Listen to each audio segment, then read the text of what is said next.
La liberación total de Ucrania apenas inicia, mientras el país sigue su campaña para desrusificar grandes zonas de su territorio. Está en marcha una ofensiva total que ha resultado en la liberación casi completa del Oblast de Dnipropetrovsk. Los planes de Putin se arruinaron y su sueño de una zona de amortiguamiento quedó destruido. Ucrania ha iniciado algo grande y Putin permanece paralizado mientras sus planes se desmoronan. Aquí está el titular. Ucrania ha liberado casi todo el territorio que Rusia afirma haber capturado en Dnipropetrovsk. Eso, según el mayor general Oleksandr Komarenko, jefe de la Dirección Operativa Principal del Estado Mayor General de Ucrania. En la entrevista del 10 de marzo, dijo que Ucrania casi terminó su contraofensiva en Dnipropetrovsk. Solo falta encargarse de algunos rezagados de Putin para recuperar el control total del sector. Komarenko dijo que casi todo el Oblast de Dnipropetrovsk ha sido liberado y que solo falta trabajar en 3 pequeños asentamientos y despejar 2 más. Ese último tramo de trabajo sigue en curso mientras hablamos, y si las últimas semanas nos han mostrado algo, es que las fuerzas paralizadas de Putin van a ser eliminadas más temprano que tarde. No tienen defensas, no tienen plan. Solo les queda la muerte, heridas o captura, como hemos visto repetidamente en Dnipropetrovsk desde que Ucrania inició su contraofensiva en febrero. Y esa contraofensiva ha dado resultados increíbles.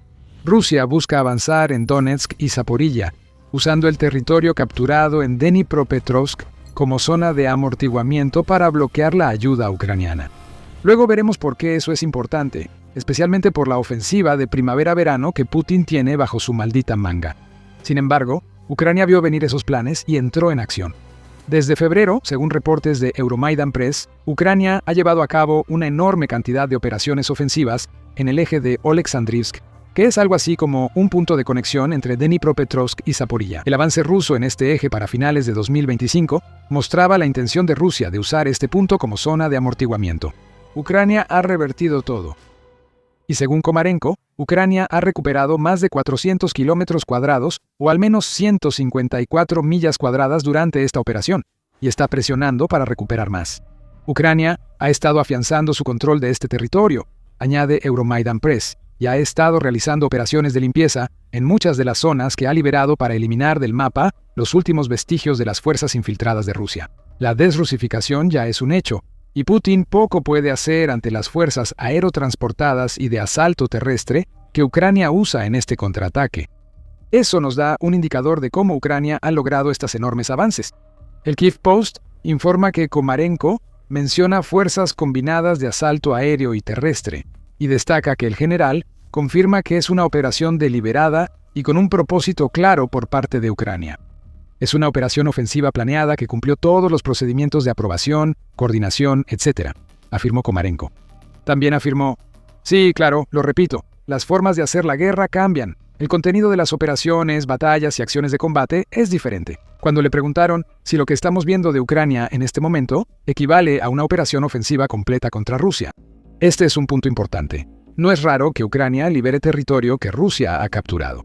Ha sucedido muchas veces en los últimos 4 años, aunque típicamente implica que Ucrania recupera una aldea o pequeño territorio si surge la oportunidad. Lo que estamos viendo en Dnipropetrovsk es diferente. Este es un avance coordinado que se ha llevado a cabo durante varias semanas para desrusificar toda la región.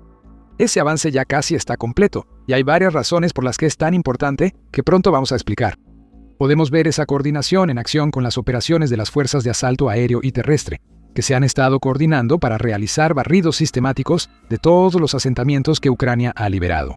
El Kyiv Post informa que brigadas mecanizadas que defendían Dnipropetrovsk se han unido a la acción.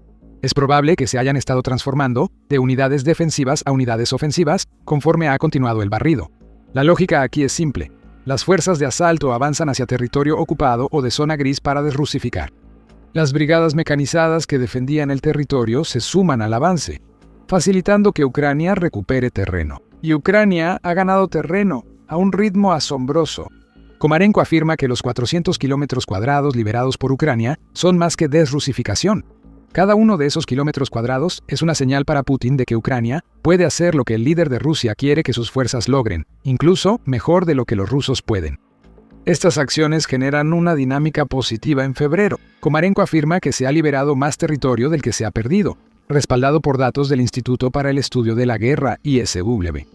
En su análisis del 3 de marzo sobre la campaña ofensiva rusa, el ISW reveló un fragmento de información que hará que Putin se retuerza de furia ante la absoluta incompetencia de sus soldados. Por primera vez desde la contraofensiva de verano de 2023, Ucrania recuperó más territorio de Rusia que lo que Rusia le quitó. Esta afirmación abarca el mes de febrero, y el ISW admite abiertamente que incluso es probable que esté subestimando la verdadera magnitud del avance de Ucrania, en comparación con las cifras de 400 y 460 kilómetros cuadrados que está compartiendo Ucrania. La metodología de mapeo del ISW subestima los avances ucranianos, ya que el ISW muestra la extensión más lejana, evaluada de los avances rusos, hasta que surja suficiente evidencia de fuentes abiertas que le permita al ISW evaluar con confianza que las fuerzas rusas ya no mantienen estas posiciones, declara el ISW. Lo que sí dijo con certeza el 3 de marzo es que el periodo entre el 14 y el 20 de febrero vio a Ucrania lograr una ganancia neta de 33 kilómetros cuadrados o 12.7 millas cuadradas, lo que significa que Ucrania liberó 33 kilómetros cuadrados más de lo que Rusia capturó durante este periodo. Vimos algo todavía mejor durante la semana siguiente, entre el 21 y el 27 de febrero, cuando el ISW afirma que Ucrania tuvo una ganancia neta confirmada de 57 kilómetros cuadrados o 22 millas cuadradas, y ahora que estamos a mediados de marzo, la ofensiva completa ha ganado todavía más terreno. Las defensas rusas colapsaron y Ucrania refuerza una nueva línea del frente, antes porosa, que ahora suma defensas y fortificaciones, dificultando que Rusia recupere lo perdido. Eso va a tener enormes repercusiones para lo que viene, conforme avancemos más en 2026. Y la razón principal se reduce a algo que ya hemos mencionado varias veces. Rusia de verdad quería que Dnipropetrovsk sirviera como una zona de amortiguamiento. Komarenko afirmó, su liderazgo siempre dice que necesitan todo el Donbass como zona de amortiguamiento. Su objetivo era crearla en Dnipropetrovsk. Ese era su plan. En otras palabras, Rusia ya estaba contando los pollos antes de que siquiera tuvieran chance de nacer en Dnipropetrovsk. El objetivo principal de Rusia, tras el fracaso inicial de la llamada Operación Militar Especial, ha sido arrebatarle a Ucrania la región del Donbass. Putin lo ha repetido y Rusia lo exige en las negociaciones de paz. Si Ucrania no cede el Donbass, Rusia seguirá enviando carne de cañón para tomarlo por la fuerza. Ucrania no va a ceder, y eso deja a Putin con un problema. Supongamos que Rusia toma el Donbass, aunque eso aún no es seguro. Putin no quiere lidiar con ataques de Ucrania hacia el este por Dnipropetrovsk y Oleksandrivsk en este momento de triunfo. Por eso se necesita una zona de amortiguamiento. Lo que Rusia quiere hacer es crear lo que equivaldría a una franja de varios kilómetros de territorio cargado de defensas, que podría usar para contener a las fuerzas ucranianas de contraataque. Mientras más tiempo Rusia pudiera frenar un contraataque hacia el Donbass, más tiempo tendría para construir fortificaciones en esa región y hacer que el éxito de un contraataque sea muy poco probable. En resumen, todo esto significa que Rusia quiere ampliar su control sobre las líneas del frente en el este y el sur de Ucrania. La campaña de desrusificación de Ucrania en el último mes hizo eso imposible al eliminar la zona de amortiguamiento que Putin tan desesperadamente buscaba crear. Casi todo el territorio que Putin planeaba usar como zona de amortiguamiento ya volvió a Ucrania, que sigue avanzando para recuperar más zonas con su ofensiva. Eso va a tener un impacto enorme en lo que pase en la región del Donbass en 2026, sin mencionar un futuro hipotético en el que Rusia controle el Donbass, y en un momento te vamos a explicar por qué. Antes de continuar, si te interesa este tipo de análisis, suscríbete a The Military Show. Lo desglosamos así cada semana. ¿Por qué las grandes ganancias de Ucrania en Dnipropetrovsk son negativas para Rusia, además de impedir que Putin establezca una zona de amortiguamiento para un futuro incierto? Una de las respuestas a esa pregunta es que una ofensiva a gran escala demuestra que Ucrania tiene toda la iniciativa en el campo de batalla en este momento. Lo vemos en el hecho de que Ucrania está logrando avances más fuertes que Rusia en este momento, lo cual pinta un panorama de las defensas rusas desmoronándose mientras las fortificaciones ucranianas aguantan. Emil Kostahelmi, analista militar del Blackbird Group de Finlandia, respalda esto con declaraciones a The Kyiv Independent. Durante las últimas semanas, Ucrania ha estado contraatacando, especialmente en la región de Dnipropetrovsk. En general, está claro que la iniciativa en este sector del frente se ha desplazado hacia Ucrania, proclama Kostahelmi. El Atlantic Council coincide y señala en un despacho del 3 de marzo que Ucrania resistió la tormenta invernal que Rusia lanzó contra su red eléctrica y salió adelante con impulso. Ucrania libera su territorio, causa grandes bajas a Rusia, recibe miles de millones en ayuda y préstamos y usa nuevas armas de largo alcance contra territorio ruso y ocupado.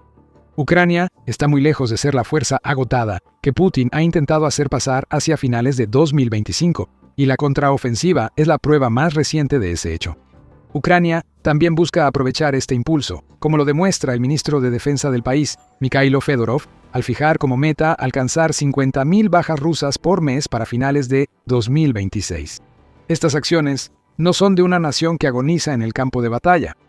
La ofensiva total de Ucrania puede verse como un mensaje para Putin y quienes creen las mentiras del presidente ruso. Las naciones derrotadas no le quitan más territorio a los países que se supone que las están derrotando. Eso es lo que hemos visto en Dnipropetrovsk y regiones cercanas en los últimos 2 meses.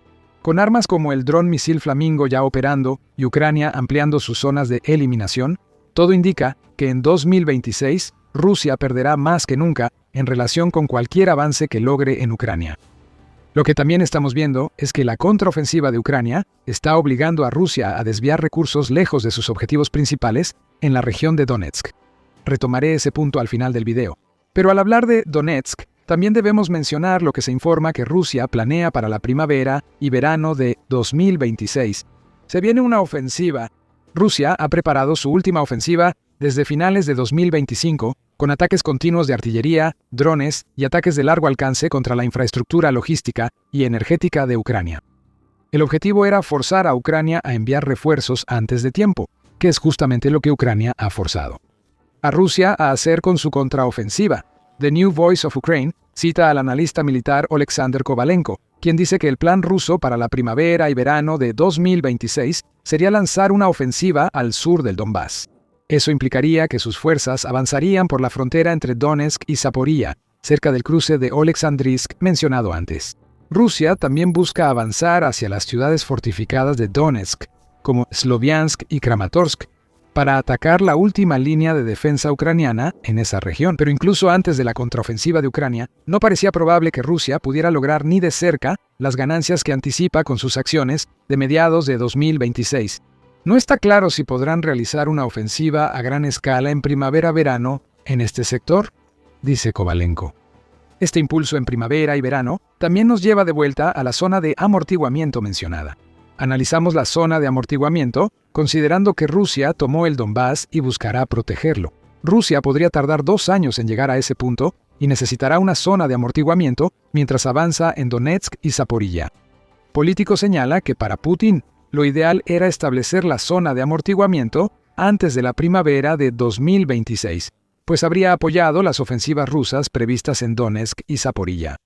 Los refuerzos ucranianos habrían quedado atascados en la zona de amortiguamiento si el plan ruso funcionaba. Esto habría aislado del apoyo a las fuerzas ucranianas en regiones que Rusia quiere tomar. Sería una estrategia inteligente si Rusia pudiera ejecutarla.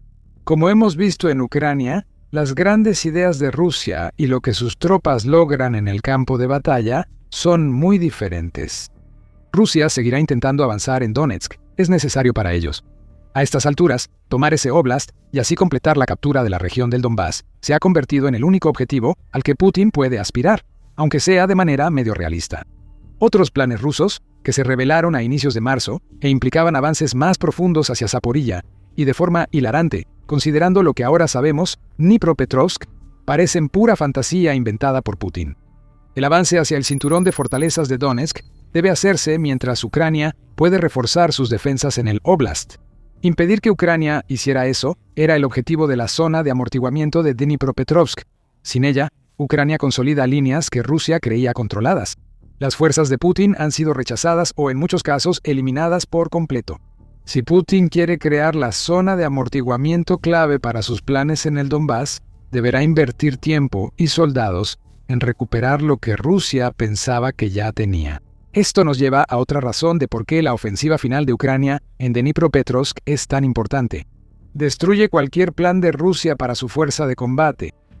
Mencionamos antes que uno de los objetivos de Rusia con su zona de amortiguamiento era obligar a Ucrania a desviar más de sus recursos hacia Dnipropetrovsk, forzando la creación de oportunidades en el Donbass y quizá en otras partes de Ucrania.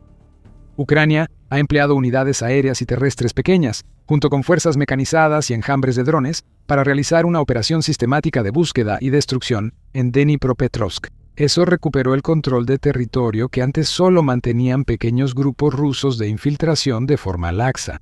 Con ese trabajo casi terminado, Ucrania ha cambiado la situación. Ahora es Rusia quien debe desviar recursos, no Ucrania. Komarenko explica el significado para Rusia de las ganancias de Ucrania en Dnipropetrovsk, en el eje Oleksandrivsk.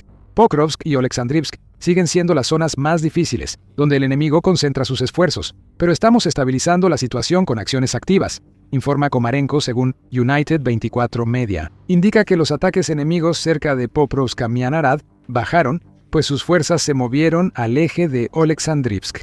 En otras palabras, Putin se ha visto obligado a enviar tropas que pensaba usar para capturar territorio clave en Donetsk de regreso hacia un eje que él creía seguro. Ese no era el plan. Se suponía que todo iba a ser al revés, gracias a la zona de amortiguamiento que ya no existe. Y lo que todo esto significa es que Rusia ahora va a tener que desgastar a soldados que fueron enviados a Ucrania para el avance hacia Donetsk en una operación completamente distinta. Eso es lo que Putin menos quiere, mientras Rusia ya batalla por conseguir los efectivos necesarios para sus ofensivas de primavera y verano. Como informó The Moscow Times el 2 de marzo, Rusia está tan desesperada por reforzar sus filas que comenzó a enviar cartas a padres de mujeres jóvenes de Asia Central.